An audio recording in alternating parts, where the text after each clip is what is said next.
존 미어 사이먼은 현실주의자인데 균형적 연합, 뭐 한미일 동맹이죠. 이런 걸 통해서 동아시아에서 중국을 견제하는, 봉쇄하는 전략이죠. 캐플린은 이제 대만 전쟁과 같은 미중 전쟁의 가능성까지 인정하고 인도 태평양 사령부를 강화해서 중국에 대항하는 아시아식 나토, 그죠? 한미일 동맹, 쿼드 이런 것들을 주장을 했다는 겁니다. 캐플린은 이러한 군사적 그 전략 이후에도 중국의 중화 문명에 대항하는 거죠. 이러한 중국의 소프트 파워에 대항해서 미국 역시 미국 문명인데 즉 민주주의와 자유, 인권 등 이러한 소프트 파워를 강화할 것을 주장했고 그래서 이제 바이든 시대에 민주주의 동맹과 권위주의 동맹의 대결을 하게 되면서 미국에서 민주주의 정상 회의를 하기도 했습니다. 노만 에인젤 경은 강대국은 서로 경제적으로 상호 의존 상태에 있어 미중 분업 관계죠. 서로 협력해야 되기 때문에 이러한 정치 군사적 힘이 현대에서 상업적 우위를 주지 않기 때문에 강대국 간의 전쟁 정책이 폐기됐다는 겁니다. 어, 제3차 대전이 일어나지 않은 거는 강대국이 핵무기를 가지고 있죠. 그래서 서로 멸망하기 때문에 3차 대전이 일어나지 않지만 그렇지 않다 하더라도 오늘날 이러한 군사적 힘이죠. 이러한 군사력이 강하다 그래서 당연히 경제력이 강하는 건 아니기 때문에 군사력을 통해서 경제력을 강화하려는 그러한 경향이 점차 쇠퇴하고 있기 때문에 경제적 목적의 전쟁 정책은 폐기됐다. 피커터는 트럼프에서 보듯이 미국이 중국에 저보가 같이 산업을 아웃소싱하는 것에 반발하고 있죠. 이러한 굴뚝산업을 중국에 아웃소싱하면서 굴뚝산업에 미국의 종사자들이 가난해지면서 이러한 중국에 대해서 미국의 공장을 뺏어가고 있다고 적대적으로 변하고 있다는 겁니다. 트럼프의 논리랑 똑같죠. 또한 이제 핑커턴은 미국이 유럽 전쟁에서 독일이 유럽에서 1, 2차 대전을 일으켰는데 가장 큰 덕을 본 건 미국이죠. 양차 대전을 통해서 미국이 유럽을 완전히 압도할 수가 있었습니다. 똑같은 일이 동아시아에서 중국과 뭐 반중국이죠. 한국, 일본, 뭐 호주 이렇게 되겠습니다. 이런 전쟁을 치른다면 미국도 일정한 타격을 보지만 미국보다는 중국이나 아시아 국가들이 훨씬 많은 타격을 보기 때문에 이러한 동아시아 전쟁에서 미국은 이익을 볼 수 있다는 겁니다. 그래서 미국의 과거의 일국 지배 체제를 관철하려는 워싱턴 컨센서스죠. 제3세계를 파탄으로 몰아넣고 그러고 나서 그 이익을 가져가는 양털깎기라고도 이렇게 표현하게 되는데 반면 중국은 아리게 주장에 따르면 화평 굴기, 평화 공전, 공동 번영 정책, 다자주의 공존 정책을 통해서 미국의 국제적 영향력을 역전시켰다. 긍정적으로 평가하는 거죠. 그래서 이러한 노선을 베이징 컨센서스다. 그러니까 미국의 약탈적인 국제 전략에 비해서 중국의 전략은 그렇지 않다는 점에서 베이징 컨센서스라고 얘기를 했다는 겁니다. 미국이 영국에 사용한 전략처럼 그죠? 그 영국이 유럽에서 전쟁을 많이 하면서 쇠퇴했죠. 마찬가지로 미국이 중국에 대해서도 동아시아에서 대만전이나 한국전에 몰입하게 돼서 국력을 소진하도록 하려고 한다는 거죠. 반면 중국은 이러한 미국의 군사적, 그죠? 군사적 이러한 전략에 반대로 오히려 미국의 물자와 신용을 공급해서 동방 성장함으로써 미국과의 경제 격차를 줄이고 있다고 칭찬하는 겁니다. 또한 중국이 친중인 아니더라도 친미도 아닌 그죠? 반드시 자기 편으로 끌지 않더라도 미국으로부터 이탈하게 하는 이러한 정책을 통해서 세계 질서를 형성하고 있다. 미국은 전쟁 정책을 통해서 경쟁자를 앞두르려고 하고 있지만 중국은 경쟁자가 자신과 경제적 결합을 함으로써 경제적 문명 공동체로 만듦으로써 동방 선장을 하라고 했다. 이렇게 칭찬을 하고 있는 겁니다. 그래서 중국은 내수와 시장을 토대로 강탈이 없는 축적, 어, 인적 자본의 중시, 대중의 참여라는 자신의 전통을 부활시켜야 된다는 거죠. 그래서 여기서 중요한 건 이제 강탈이 없는 축적을 아까 말한 농촌을 중심으로 자본주의 발전의 원동력을 만들었다는 거죠. 인적 자본은 인구가 엄청나게 많고 이제 대중의 참여, 대중의 참여는 결국은 공산당과 대중의 관계를 얘기하는 겁니다. 대중에 대한 공산당의 지도력이라는 겁니다. 중국은 초창기에 서구가 꺼려하는 공해 산업이죠. 에너지 소비 사업, 굴뚝 산업, 환경 파괴적인 산업 이런 것들을 떠맡았습니다. 이후에는 이제 이런 환경 파괴적인 산업 대신에 고부가치 산업으로 전환하려고 노력하고 있지만 아직까지는 이제 한계가 있고 또 도시와 농촌 간, 지역 간, 계층 간의 이러한 양극화도 심하기 때문에 이러한 것들을 완화시켜야 된다는 겁니다.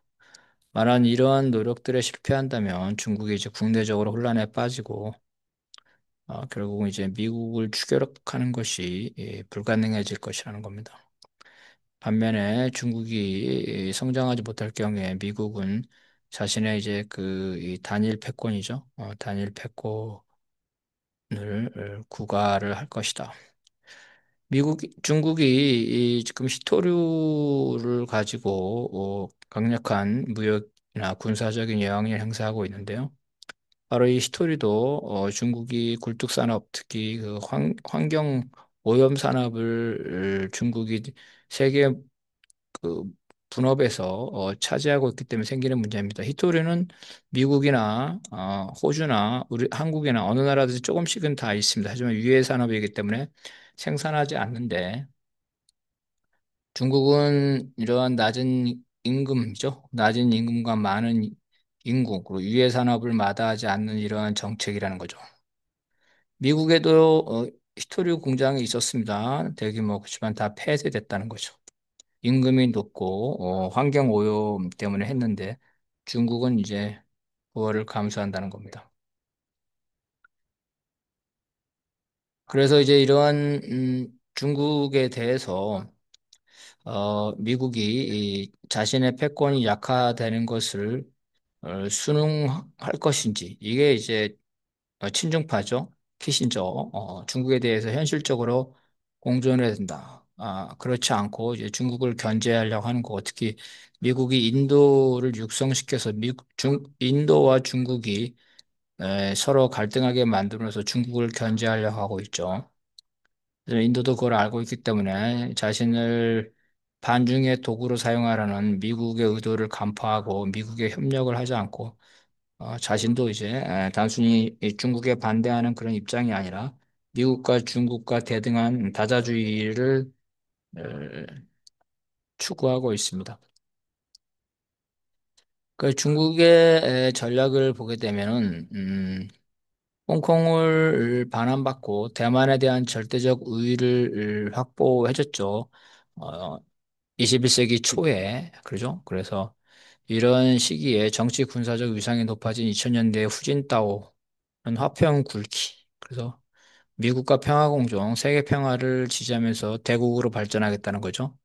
미국과 같은 대국이 되겠다. 단지 평화공존의 방식으로. 다만 이 시기에 중국의 개입 정책은 이제 그 경제력을 기반으로 해서 아시아와 아프리카, 중남미에 자신의 영향력을 확대하되 미국의 눈치를 보면서 하는 거죠. 그래서 유소작이다 하는 건 자신의 영향력을 확대하는 것. 그 후진타오 시대죠. 2010년 후진타오 시대 미국과 경쟁 관계에 있으면서 미국과 공감대를 이루지 못하는 부분은 일단 후퇴한다. 그래서 미국의 입장을 존중해 준다는 거죠. 구존 동의. 미국과 같은 미중 분업과 같은 공동의 이해관계를 중심으로 하고 미국과 대립하는 것은 어, 자중한다 이런 거죠. 그래서 그런 입장을 가졌고 2012년에 출발한 시진핑은 공세적인 신대국 외교를 채택을 했습니다. 여기는 이제 신형 대국 관계, 미국의 단극 체제를 평화적으로 미중 협력의 양극 혹은 다극 체제로 전환시켰습니다. 미국과 동등해지겠다는 겁니다. 그러니까 친성해용이죠. 이거는 이제 주변국에 대해서 친절과 성심, 은혜와 포용으로 운명 공동체를 만들어 나겠다. 그렇죠? 이거는 이제 화해 사상이죠. 중국을 중심으로 해서 주변국에 대한 영향력을 확대하겠다는 거고, 바로 이제 엄청난 경제 지원이죠. 1대1로를 통해서 전 세계에 중국의 협력국가 네트워크를 마련하려는 겁니다. 그래서 이런 형태로 이제 중국이 점차 공세적으로, 그죠? 대외 정책을 강화하고 있다는 겁니다. 그래서 중국이 세계 중심으로서 변방의 과거의 조공체제죠. 했다면 지금은 이제 1대1로를 통해서 어, 돈을 많이 빌려주죠. 사회간접 시설을 많이 건설하면서 주변 국가가 채무자가 되죠. 채무자가 되면서 결국은 영향력을 행사하는데 이게 채무제국주의라고 하게 되겠습니다. 미국과 중국에서 채무제국주의로 보면 중국의 말에 의하면은 미국은 돈을 빌려주면서 그 나라의 정치 체제에 개입하지만 중국은 개입하지 않는다. 이렇게 주장하고 있습니다. 뭐 예를 들어서 중국은 돈을 빌려주면서 그 나라의 민주화를 요구하지 않는다는 거죠. 이렇게 얘기하고 있는데 어쨌든 간에 정도의 차이는 있지만 돈을 빌려주면서 그 나라의 정치 체제에 영향력을 행사하는 것은 미국이나 중국이나 정도의 차이라고 볼 수가 있겠습니다. 2020년을 전후로 해서 시진핑은 2기 임기를 끝내면서 연임을 허용하도록 헌법을 개정해서 3기 임기까지 지금 하고 있죠. 모택동의 1인 통치를 등소평이 에, 비판하면서 1인이 장기 집권하지 못하도록 등소평이 제도화를 시켰죠. 그거는 이제 공산당에서는 정년제, 국가지휘에는 연임금지라서 10년 동안 집권을 하면 정권이 교체되도록 만들었는데 바로 이거를 다 깨버린 겁니다. 이미 3기 임기를 했고 4기도 도전할 가능성이 높다는 겁니다. 그래서 자신의 장기 집권을 정당화하기 위해서 자신이 이 중국을 좀 더 과거의 영광을 회복하는 그러한 지도자로서 역량이 있다는 걸 보여줄 필요가 있는 거죠. 그래서 2017년 공산당 전국 대표 대회에서 시진핑은 미국과 전면적으로 모든 분야에 있어서 대등한 관계에 올려서겠다는 부국강병을 제시했고 이건 중국의 과거의 영광을 제한하겠다는 중국몽이라는 겁니다. 현재 중국은 엄청난 속도로 군비를 확장해서 최첨단 무기와 전략 무기 분야에서 미국을 따라잡고 있습니다. 재래식 무기에서는 이제 미국을 추월했다고 볼 수 있습니다. 일단은 어, 병력수죠. 병력수. 그다음에 해군의 경우는 함정수가 미국보다 더 많습니다. 다만 이제 최첨단 무기는 아직도 미국에 에, 미, 겨루기에는 좀 어려운 조건입니다. 그래서 항공모함은 미국은 11대가 전부 다 핵 추진 항공모함이고 중국은 4대인데 한 대만이 핵 추진 항공모함이겠습니다. 이러한 거에 대해서 미국의 관점을 보게 되면은 오바마 시기에는 중국을 과소평가했지만 트럼프 시대에 와서는 중국을 잠정적인 미래의 적국으로 설정하면서 중국에 대한 공세를 하고 있습니다. 바이든 시대에 일부 글로벌 경쟁자로 적국이 아니라 글로벌 경쟁 완화했지만 협력 관계보다는 경쟁 관계를 강조하고 있는 트럼프의 정책을 일부 그대로 받아들이고 있습니다. 중국은 이제 그 미국의 무역전쟁 도발에 현재 같은 수준으로 강경 대응하고 있죠. 사드 문제에서 보듯이 경제적 보복 수단을 통해서 주변국에게 미국이냐 중국이냐를 선택할 것을 은연중에 강요하기도 있습니다. 남중국해 대만 문제에서 중국을 군사적으로 압박하는 미국에 대해서 군사적 대결을 회피하지 않겠다. 대만을 놓고 미국과 전쟁하겠다. 이렇게 공개적으로 선언하고 있습니다. 서방은 이러한 중국의 외교 노선을 전투적 수준이라 평가하면서 전랑 외교, 승냥이, 뭐 늑대 외교로 이렇게 하고 있고 실제로 2021년 알래스카 미중 고위급 안보 회담에서 중국은 전혀 없는 강경한 태도로서 미국과 중국이 노골적인 대립을 보여줬고 주미 중국 대사의 일부 외교관 역시 이 전투적 태세를 보이면서 중국이 이제 경제적 성장을 기반으로 해서 군사적 성장으로 나아가면서 미국에 대해서 적극적인 공세적인 태도를 보이고 있는 게 현재의 모습이라고 볼 수가 있겠습니다. 이렇게 미국과 중국의 차이를 봤는데요. 일본을 보게 되면요. 일본은 인구가 현재 1억 4천인데요. 개방 전에 국내 전쟁을 통해서 국방 산업이 발전하죠. 미국이 남북 전쟁을 통해서 산업과 국방이 발전하였을 일본도 내전이죠. 내전. 내전을 통해서 이러한 전쟁을 통해서 국방력과 산업이 발전하게 됩니다. 인구가 1억 4천이기 때문에 실질적으로 영국, 프랑스, 독일보다도 더 인구가 많죠. 이런 잠재력을 가지고 있다는 겁니다. 이런 상황에서 미국이 강제로 일본을 개방했고, 일본은 빠르게 유럽화, 근대화로 갔죠. 그러면서 일본이 성장할 수 있었던 것, 미국과 경쟁할 수 있는 그 힘은 바로 영일 동맹에 있습니다. 영국과 일본이 동맹을 하면서 미국을 견제했다는 거죠. 그래서 미국과 영국의 관계를 보게 되면 미국의 독립전쟁 때 미국과 영국이 적대 국가였습니다. 양자는 적대 국가였고 히틀러가 나오기 전까지는 미국과 영국은 서로 전쟁을 염려하고 있었습니다. 그래서 영국은 전 세계에서 미국의 진출을 견제하는데 특히 미국과 러시아가 극동에서 진출하는 것에 반대했는데 자신은 이제 인도까지 진출했지만 극동까지는 진출할 여력이 없었죠. 영국의 거문도 점령 사건이 있었는데 어쨌든 자신은 극동까지 진출하지 못하지만 러시아와 미국이 이러한 극동을 진출해서 자신이 점령한 인도에 압박하는 걸 막을 필요가 있었기 때문에 영국은 일본과 손을 잡습니다. 그래서 영국이 일본에게 극동에서 미국과 러시아를 견제하라. 극동에서는 너 일본이 먹어라. 이렇게 한 거죠. 그래서 이러한 영국의 입장 때문에 미국은 영국을 의식해서 극동에서 일본에 대해서 강경책을 못 썼다는 겁니다. 미국은 히틀러 전에 영국과 전쟁을 할 때 영일 동맹 때문에 일본과도 동시에 전쟁을 해야 된다. 즉 영국과 일본이 자기를 동시에 공격할 것이라고 생각하고 있었습니다. 그래서 대서양 유럽에서는 영국과 전쟁하고 태평양에서 일본과 전쟁하는 이러한 동시 전쟁을 고민하고 있었기 때문에 일본 뒤에는 영국이 있었기 때문에 일본을 함부로 못했다는 거죠.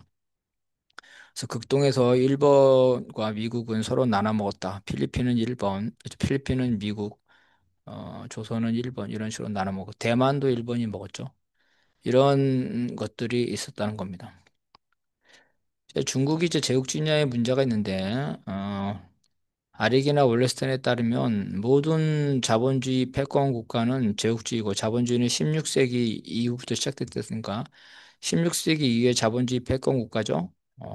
그래서 이탈리아, 스페인, 네덜란드, 영국 전부 다 미국 제국주의라는 거죠. 이게 이제 세계 체제 월레스턴의 입장이라고 보게 되겠습니다.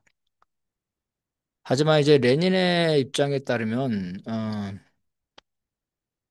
그 제국주의라는 거는 자본주의 초창기가 아니라 산업혁명 이후에 상품 시장을 위한 식민지를 장악하기 위한 거죠.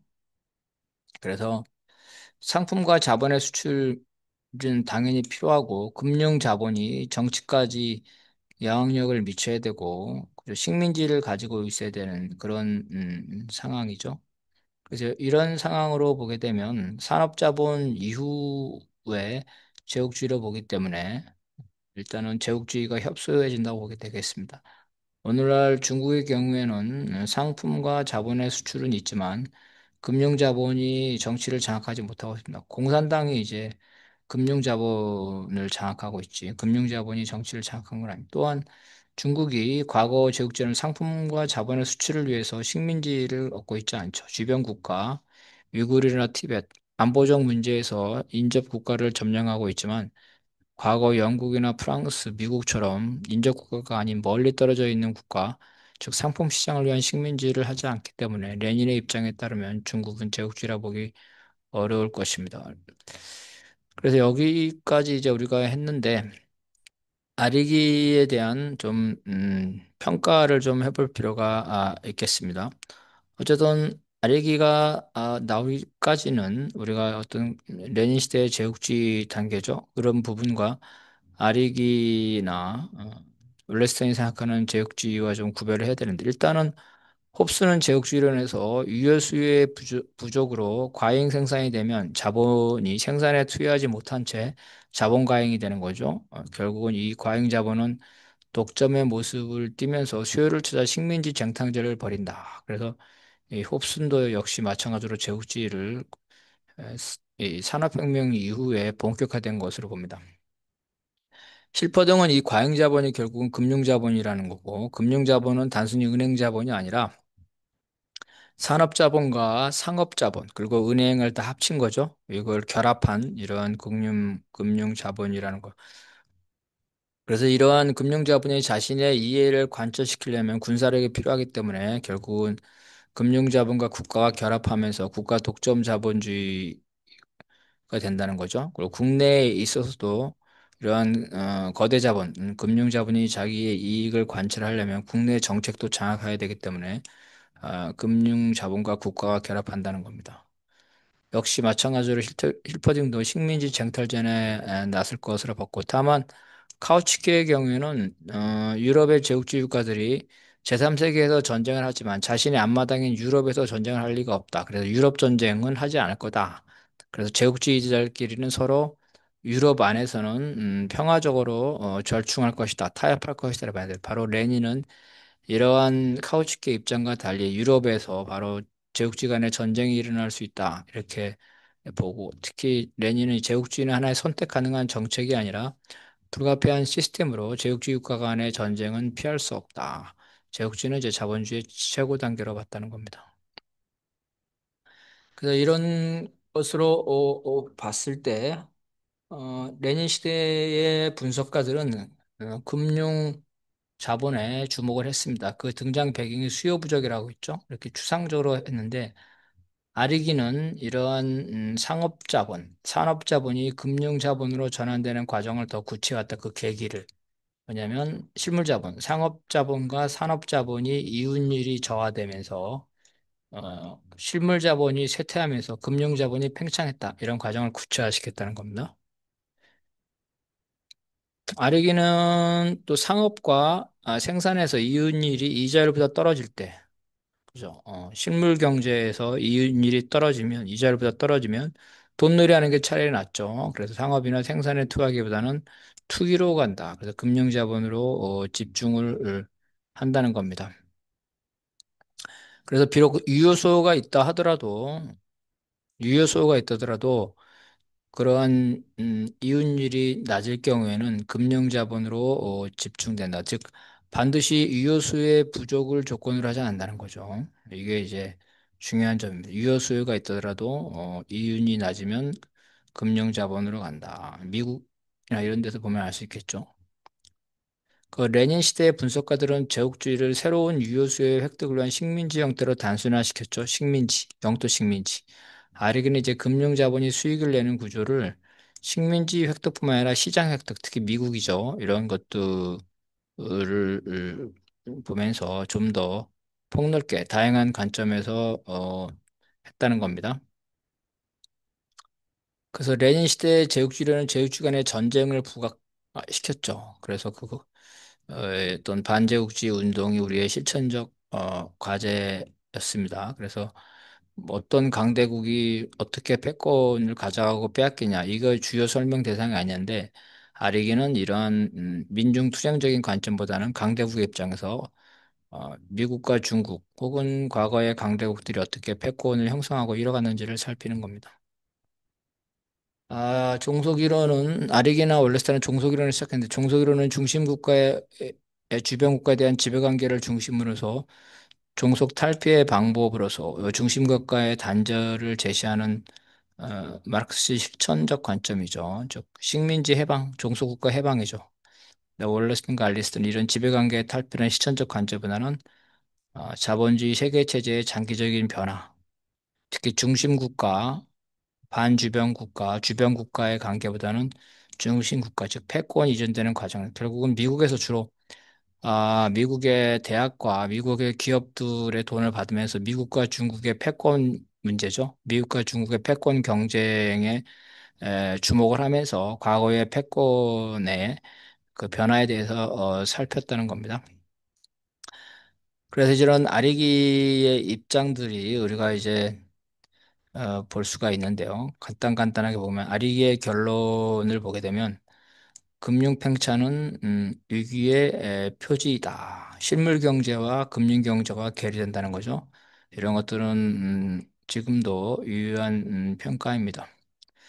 두 번째는 미국에서 보듯이 미국의 군사력은 지금 세계적 수준인데 실물 경제, 그죠?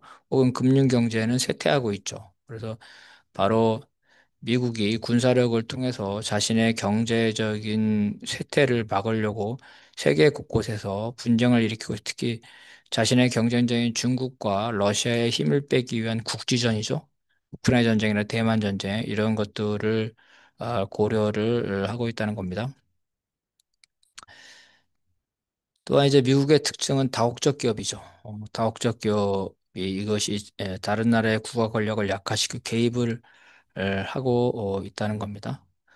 과거에는 이제 그 동인도 회사도 일종의 이 국가를 대행하는 경제적인 착취 수단이었지만 다국적 기업은 전 세계적인 범위라는 겁니다. 자, 여기는 또 노동운동의 약화, 그죠? 노동운동 1980년에서 90년 운동의 노동운동이 약화됐죠. 이거는 이제 포도주의의 대공장 노동자, 남성 노동자, 그죠? 이것이 쇠퇴되면서 서구에서 노동운동이 약화되는데 대신에 이제 여성이라든가 환경, 다양한 갈등이 생겨들면서 사회 갈등을 고조시키고 있다는 겁니다. 그 다음에 이제 중국과 미국의 관계에서 볼 때 동서양의 대립적 구도가 아니라 미국과 중국이 공동 번영을 해야 된다. 미국이 자신의 패권이 약화되는 것을 인정하고 중국에 대한 그 적대 정책이 아니라 평화 공정 정책, 공동 번영 정책을 해야 된다는 거죠. 그래서 중국과 러시아 경쟁자의 힘을 빼기 위한 국지전 뭐 이런 것들을 고려해서는 안 된다는 겁니다. 그래서 이러한 부분에 대해서 보고 그다음에 기타 보면 아르기는 이제 자본주의가 영국에서 시작된 것이 아니라 이탈리아와 제네바 도시국가에서 생겼다 그러죠. 이거는 이제 마르크스의 자본론에서 볼 때 국가는 이 자본가들의 위원회다. 그죠? 국가는 자본가들의 위원회다. 이런 입장에서 이제 최초의 국가를 도시국가에서 했다는 거예요. 왜냐하면 이 도시국가에서는 상업에 종사하는 대자본가들이 국가 권력을 장악했기 때문이죠. 근데 아리게는 이런 이탈리아 도시국가를 강조하면서 실제로 그 도시국가와 결탁한 스페인과 포르투갈을 경시하고 있죠.